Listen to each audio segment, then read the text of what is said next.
നമസ്കാരം. റാഫ്റ്റോ ക്രിക്കറ്റിലേക്ക് അവർക്കും സ്വാഗതം. സമീർ റിസ്വി എന്ന കളിക്കാരനെക്കുറിച്ച് IPL പ്രേമികൾ കേൾക്കുന്നത് CSK വമ്പൻ തുകക്ക് താരത്തെ സ്വന്തമാക്കിയ സമയത്താണ്. പക്ഷേ CSKയിൽ വേണ്ടത്ര അവസരം കിട്ടിയില്ല. കിട്ടിയ ഘട്ടങ്ങളിൽ അങ്ങനെ തിളങ്ങാനും പറ്റിയില്ല. അങ്ങനെ പുറത്തേക്ക് പോയ താരം ഇപ്പോൾ IPL ചരിത്രം കുറിക്കുന്ന കാഴ്ചയാണ് നമ്മൾ കാണുന്നത്. തുടർച്ചയായ മൂന്നാമത്തെ മത്സരത്തിലും പ്ലെയർ ഓഫ് ദി മാച്ച് പുരസ്കാരമാണ്. എന്ന് പറഞ്ഞാൽ കഴിഞ്ഞ സീസണിലെ DC അവസാന മത്സരത്തിൽ പ്ലെയർ ഓഫ് ദി മാച്ച് പുരസ്കാരമായിരുന്നു.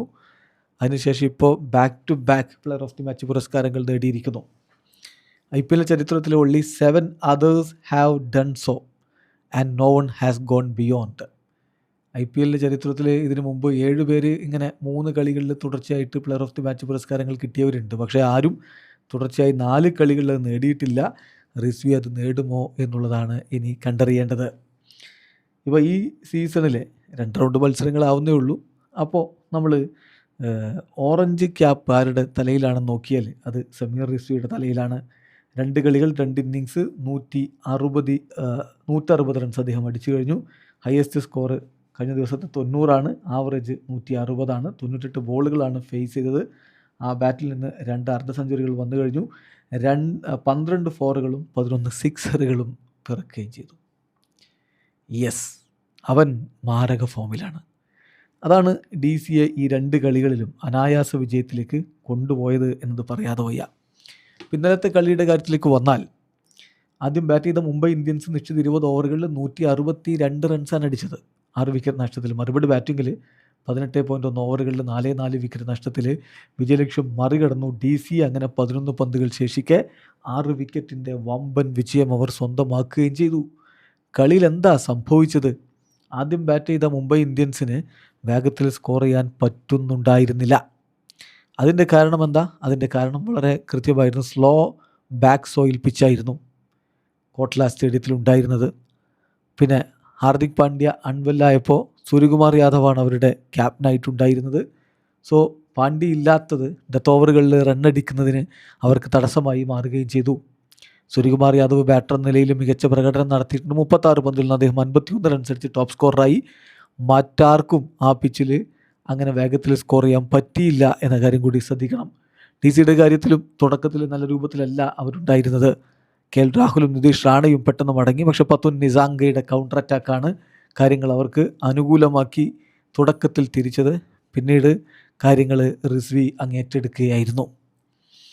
അപ്പോൾ ആദ്യം ബാറ്റ് ചെയ്ത മുംബൈ ഇന്ത്യൻസിൻ്റെ ഭാഗത്ത് മുകേഷ് കുമാർ വിക്കറ്റുകൾ എടുത്തുകൊണ്ട് തുടങ്ങുന്ന ഒരു കാഴ്ച എന്ന് പറഞ്ഞാൽ അത്ര വേഗത്തിൽ സ്കോർ ചെയ്ത് പോവുക എന്നുള്ളത് സാധ്യമല്ല എന്ന് തെളിഞ്ഞായിരുന്നു തുടക്കത്തിൽ തന്നെ. ഫോറുകൾ അടിച്ചുകൊണ്ട് റിയാൻ റിക്കിൾട്ടൺ തുടങ്ങുന്നു. 2 ലെഗ് സൈഡ് ബൗണ്ടറീസ്. മറുഭാഗത്ത് രോഹിത് ശർമ്മ ലുങ്കി എങ്കിഡിക്കെതിരെ അതുപോലെ തന്നെ 2 ബൗണ്ടറികളുമായിട്ട് തുടങ്ങുന്ന കാഴ്ച. പക്ഷേ കാര്യങ്ങൾ മാറി മറിയുന്നു. റിയാൻ റിക്കിൾട്ടനെ തൻ്റെ 2ാമത്തെ ഓവറിൽ മുകേഷ് കുമാർ പറഞ്ഞു വിടുകയാണ്. 11 പന്തുകളിൽ 9 റൺസാണ് അദ്ദേഹം അടിച്ചിരുന്നത്. പിന്നാലെ തിലക് വർമ്മയെ കോട്ടാൻ ബൗൾഡാക്കുന്നു. ഡക്കാക്കിയിട്ട് 2 പന്തിൽ റണ്ണൊന്നും എടുക്കാതെ അദ്ദേഹം മടങ്ങുമ്പോൾ 18 റൺസിന് 2 വിക്കറ്റ് എന്ന രൂപത്തിലേക്ക് 3ാമത്തെ ഓവറിൽ അവർ വീണിരുന്നു. അതിനുശേഷമാണ് പിന്നെ സൂര്യകുമാർ യാദവും രോഹിത് ശർമ്മയും ചേർന്ന് ടീമിനെ മുന്നോട്ട് കൊണ്ടുപോകാൻ ഉള്ള ശ്രമം നടത്തിയത്. ഇപ്പോൾ 2 റൈറ്റ് ഹാൻഡഡ് ബാറ്റർമാർ ക്രീസിൽ അവസരം കണ്ടെത്തിയ അക്സർ പട്ടേൽ സ്വയം അടുത്ത ഓവർ എറിയാൻ വേണ്ടി തീരുമാനിച്ചു. 3 റണ്ണിൻ്റെ ഒരു ഓവർ എറിഞ്ഞ് പെട്ടെന്ന് കാര്യം അങ്ങ് തീർക്കുകയും ചെയ്തു. രോഹിത് ലുങ്കി എങ്കിഡിയുടെ ഓവറിൽ 2 ഫോറുകൾ, അത് 6th ഓവറായിരുന്നു.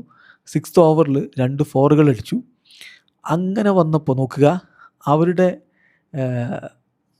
ആ ഒരു പവർ പ്ലേയിൽ ഒരൊറ്റ സിക്സർ പോലും വന്നില്ല. 7ാമത്തെ ഓവറിലാണ് ആദ്യത്തെ സിക്സർ അവർ നേടുന്നത്, മുംബൈ ഇന്ത്യൻസ് നേടുന്നത്. പവർ പ്ലേ കഴിയുമ്പോൾ 41-ന് 2. അതൊരു 6ലെസ് പവർ പ്ലേ ആയിരുന്നു. മുംബൈ ഇന്ത്യൻസിൻ്റെ പവർ പ്ലേയിലെ രോഹിത് ഔട്ടാവാതെ ക്രീസിൽ നിന്നിട്ട് ഒരൊറ്റ സിക്സർ പോലും പിറന്നില്ല എന്ന് പറയുമ്പോൾ ഹിറ്റ്മാൻ്റെ സാന്നിധ്യത്തിലും സിക്സർ പിറക്കുന്നില്ലെങ്കിൽ പിച്ചിൻ്റെ സ്വഭാവം എന്താണ് എന്നുള്ളത് വ്യക്തമല്ലേ. ഇതിനു മുമ്പ് അവർ പവർ പ്ലേയിൽ സിക്സർ അടിക്കാത്തത് 2023 ചെന്നൈ സൂപ്പർ കിങ്സിനെതിരെ ചെപ്പോക്കിൽ. അതിനുശേഷം പവർ പ്ലേയിൽ മുംബൈ ഇന്ത്യൻസ് സിക്സർ അടിക്കാത്തത് ഇത് ആദ്യമായിട്ടാണ് എന്ന കാര്യം കൂടി നോക്കണം. ദെൻ സൂര്യകുമാർ യാദവ് MIയെ മുന്നോട്ട് കൊണ്ടുപോകുന്ന കാഴ്ച. രോഹിത് ശർമ്മ 26 പന്തിൽ നിന്ന് 35 റൺസാണ് അടിച്ചത്. അക്സർ പട്ടേലിൻ്റെ പന്തിൽ നിതീഷ് റാണ പിടിച്ച് പുറത്തായി. പക്ഷേ സൂര്യ വളരെ കൃത്യമായിട്ട് തൻ്റെ പ്രകടനം മുന്നോട്ട് കൊണ്ടുപോകുന്ന കാഴ്ചയെ നമ്മൾ കണ്ടു. സൂര്യയെ സംബന്ധിച്ചിടത്തോളം അദ്ദേഹത്തിൻ്റെ ഭാഗത്ത് 3 4കളും 2 6കളും അടക്കം 141.67 സ്ട്രൈക്ക് റേറ്റിലാണ് അദ്ദേഹം 51 റൺസ് അടിക്കുന്നത്. അതേസമയം നമ്മൾ പറഞ്ഞല്ലോ, രോഹിത്തിനെ പറഞ്ഞു വിട്ടത് അക്സർ പട്ടേലാണ്. അക്സർ പട്ടേൽ ഇപ്പോൾ IPLൽ രോഹിത്തിനെതിരെ 77 പന്തുകൾ എറിഞ്ഞിട്ട് 67 റൺസാണ് രോഹിത് അടിച്ചത്. 4 തവണ ഔട്ടാവുകയും ചെയ്തിട്ടുണ്ട്. അപ്പോൾ അവിടെ ഒരു ഡൊമിനൻസ് തീർച്ചയായിട്ടും രോഹിത് ശർമ്മയുടെ മേൽ അക്സർ പട്ടേലിനുണ്ട് എന്നുള്ളത് വ്യക്തമാണ്. ഷർഫൻ റുദർഫോർഡ് പ്രത്യേകിച്ചൊന്നും ചെയ്തില്ല. 7 പന്തിൽ നിന്ന് 5 റൺസാണ് അദ്ദേഹം അടിച്ചത്. സോ സൂര്യകുമാർ യാദവ് അപ്പോഴും MIയെ മുന്നോട്ട് കൊണ്ടുപോകുന്നുണ്ടായിരുന്നു. സ്പിന്നേഴ്സിനെ അദ്ദേഹം അറ്റാക്ക് ചെയ്തു. കുൽദീപ് യാദവിനെ 2 സിക്സറിന് പറത്തി. നമാന്തിറിനെ കൂട്ടുപിടിച്ചുകൊണ്ട് അദ്ദേഹം ഒരു അർദ്ധ സെഞ്ചുറി സ്വന്തമാക്കി. അദ്ദേഹത്തിന് അർദ്ധ സെഞ്ചുറി സ്വന്തമാക്കി. പക്ഷേ അത് കഴിഞ്ഞതിന് പിന്നാലെ LBW ആയിട്ട് ലുങ്കി എങ്കേഡിയുടെ പന്തിൽ LBW ആയിട്ട് മടങ്ങുകയായിരുന്നു. ഏതായാലും ഒരു വിധത്തിൽ 162 റൺസ് അവരെത്തിച്ചു. അതിന് കോർബിൻ ബോഷ് 4 പന്തുകളിൽ നിന്ന് 11 റൺസ് അടിച്ചതും സാൻഡർ 13 പന്തിൽ നിന്ന് 18 റൺസ് അടിച്ചതും തുണയായി എന്നതാണ് യാഥാർത്ഥ്യം. നമാന്തിറിൻ്റെ സംഭാവന 21 പന്തുകളിൽ നിന്ന് 28 റൺസായിരുന്നു. മറുപടി ബാറ്റിങ്ങിൽ നമ്മൾ പറഞ്ഞല്ലോ, തുടക്കം പിഴക്കുന്ന ഒരു DC ആണ് കണ്ടത്. അത് നമുക്കറിയാം, ലക്നൗ സൂപ്പർ ജയൻസിനെതിരെ KL രാഹുൽ മികവ് കാണിച്ചിരുന്നില്ല. അവിടെ ഫസ്റ്റ് ബോൾ ഡെക്കായിരുന്നെങ്കിൽ ഇവിടെ 3 ബോളിൽ 1 റൺസാണ് അദ്ദേഹം നേടിയത്. ദീപക് ചാഹറിൻ്റെ പന്തിൽ റിയാൻ റിക്കിൾട്ടൺ പിടിച്ച് പുറത്താവുകയായിരുന്നു. റാണ തൊട്ടു പിന്നാലെ റണ്ണൗട്ടായി. ബുംറയുടെ ശ്രമഫലമായിട്ട് നിതീഷ് റാണ ഡെക്കായിട്ട് മടങ്ങിപ്പോകുന്നൊരു സ്ഥിതിവിശേഷമുണ്ട്. അതോടുകൂടി 7 റണ്ണിന് 2 വിക്കറ്റ് എന്ന രൂപത്തിലേക്ക് വീണിരുന്നു. DC തകരുകയാണോ എന്ന തോന്നലുണ്ടാക്കിയ നിമിഷത്തിലാണ് പഥും നിസാങ്ക സ്വയം കാര്യങ്ങൾ ഏറ്റെടുത്ത് കൗണ്ടർ അറ്റാക്കിന് മുതിരുന്നത്. ആ കൗണ്ടർ അറ്റാക്കിൽ ഫലം കണ്ടു എന്നുള്ളതാണ് യാഥാർത്ഥ്യം. നിസാങ്കക്ക് ലൈഫ് കിട്ടി. അദ്ദേഹം 41 റൺസിൽ നിൽക്കവേ, പക്ഷേ അധികം വൈകാതെ അദ്ദേഹം പുറത്താവുകയും ചെയ്തു. 30 പന്തുകളിൽ നിന്ന് 44 റൺസ് അടിച്ചുകൊണ്ട് അദ്ദേഹം തൊടുത്തുവിട്ട കൗണ്ടർ അറ്റാക്കാണ് DCക്ക് വിജയത്തിലേക്കുള്ള പാത തുറക്കുന്നത്. അത് കഴിഞ്ഞിട്ട് പിന്നെ റിസ്വി ഷോയാണ്. റിസ്വി ഷോ എന്ന് പറഞ്ഞാൽ ഒരു ഘട്ടത്തിൽ റിസ്വി 23 പന്തിൽ നിന്ന് 25 റൺസായിരുന്നു. അവിടെ നിന്ന് കോർബിൻ ബോഷിൻ്റെ ഒരു ഓവറിൽ അങ്ങ് ആഞ്ഞടിച്ചു, 20 റൺസ് അങ്ങ് പിടിച്ചു. ദെൻ ആ അഡ്വാൻറ്റേജ് കൂടുതൽ അനുകൂലമാക്കി മാറ്റുന്നതിന് വേണ്ടിയിട്ട് മായങ്ക് മാർക്കണ്ടയ്ക്കെതിരെ അദ്ദേഹം ബാക്ക് ടു ബാക്ക് സിക്സസുകൾ അടിക്കുന്നു. അങ്ങനെ അദ്ദേഹത്തെ എളുപ്പത്തിൽ 50യിലേക്ക് പോകാൻ സഹായിക്കുന്നു. 31 പന്തുകളിൽ നിന്നാണ് അദ്ദേഹത്തിന് 50 വരുന്നത്. ദെൻ മറുഭാഗത്ത് ഡേവിഡ് മില്ലറാണ്. ഒരു 50 പാർട്ട്ണർഷിപ്പ് വരുമ്പോൾ ഡേവിഡ് മില്ലറിനൊപ്പം 50 പാർട്ട്ണർഷിപ്പ് വരുമ്പോൾ 1 റൺസ് മാത്രമായിരുന്നു ഡേവിഡ് മില്ലറുടെ സംഭാവന നോക്കുക. അതായത് അദ്ദേഹം ഓൾമോസ്റ്റ് ഒരു ബൈസ്റ്റാൻഡർ പോലെ അവിടെ നിന്നു.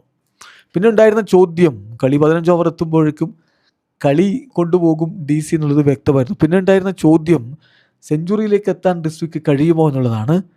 പക്ഷെ അത് കഴിഞ്ഞില്ല. ഒരു ഘട്ടത്തിൽ DCക്ക് ജയിക്കാൻ 25 റൺസ് വേണം, റിസ്വിക്ക് 17 റൺസ് വേണം. ഈ രൂപത്തിൽ നിന്നത്.